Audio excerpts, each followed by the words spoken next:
Good morning, students. How are you? I hope all are fine and safe at your home.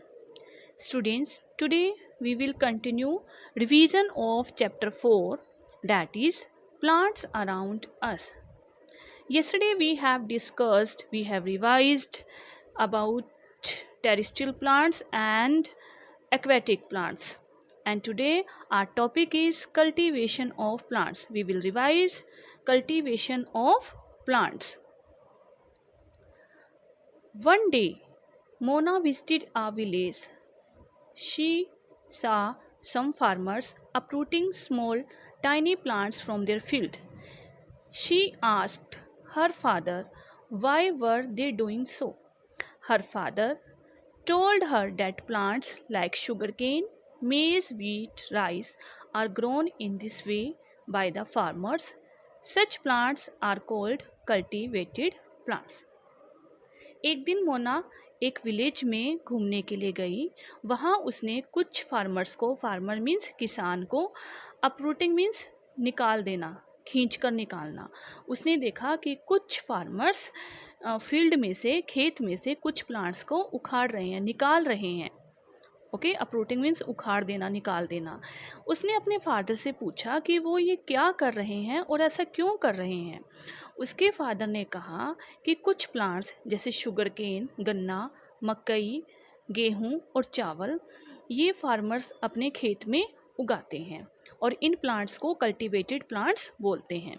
Sometimes a few undesirable plants grow along with cultivated plants. कई बार क्या होता है, in plants के साथ, ये जो cultivated plants हैं इनके साथ कुछ अनडिज़ायरेबल प्लांट्स भी ग्रो कर जाते हैं। अनडिज़ायरेबल जिनकी हमें ज़रूरत नहीं होती, वो प्लांट्स, अनडिज़ायरेबल प्लांट्स, वो भी ग्रो कर जाते हैं फसल के साथ। और इन अनडिज़ायरेबल प्लांट्स को हम बोलते हैं weeds. That undesirable plants are known as weeds. तो वो जो फार्मर्स थे वो इन वीड्स को ही उखाड़ रहे होते हैं, अपनी फसल में से इन अनडिज़ायरेबल प्लांट्स को उखाड़ते हैं। These undesirable can harm the growth of cultivated plants, hence they are removed from the soil.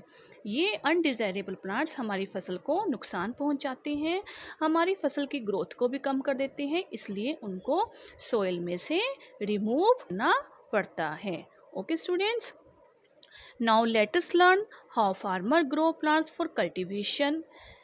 अब हम सीखते हैं कि फार्मर कैसे कल्टीवेशन करता है, कैसे प्लांट्स की कल्टीवेशन होती है, कैसे प्लांट्स ग्रो करता है अपने फील्ड में। They first prepare field to sow the seeds. For this they first dig the soil, loosen it and make it soft. This process is called plowing. Now student, what is plowing?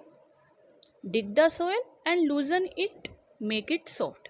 पहले soil को डिग means खोदना, फिर उसे loose करना और फिर उसको soft banana, so that उसमें सीड्स अच्छे से ग्रो हो सके। जब फील्ड प्रिपेयर हो जाता है, प्लॉइंग हो जाती है, देन फार्मर उसमें सीड्स को डालते हैं। सो द सीड्स मीन्स सीड्स डाल देना। Okay, plowing is done by using the plow, which is an iron structure. Plowing, that is done by using a structure, iron structure। एक आयरन का, लोहे का बना हुआ होता है कुछ, जिसे हम बोलते हैं plough. Okay, these days प्लाइंग is done with the help of tractor. आज के दिनों में सबके घर में ट्रैक्टर्स हैं और फार्मर अपने ट्रैक्टर से ही, सबके घर मीन्स जो फार्मर्स हैं, फार्मर के घर में मोस्टली सभी फार्मर्स के घर में ट्रैक्टर हैं और वो फार्मर्स अपने ट्रैक्टर से ही प्लॉइंग करते हैं। Ploughing is followed by sprinkling of seeds. Sprinkling मत मीन्स बिखेर देना, सीड्स को बिखरा देना। It is necessary to drop the right amount of seeds at regular distance. खेत में फार्मर राइट डिस्टेंस में, मतलब थोड़ी थोड़ी दूरी के बाद ही सीड्स को सोइल के अंदर डालते हैं, सो दैट उनको ग्रोथ करने के लिए प्रॉपर सोइल मिल जाए।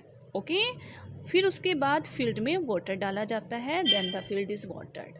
Okay, and after few days small plants start sprouting. कुछ दिनों के बाद, पानी देने के बाद छोटे छोटे प्लांट्स निकलने शुरू हो जाते हैं, that is known as sprouting. Sprouting means छोटे छोटे प्लांट्स का अंकुरित हो जाना, निकल जाना।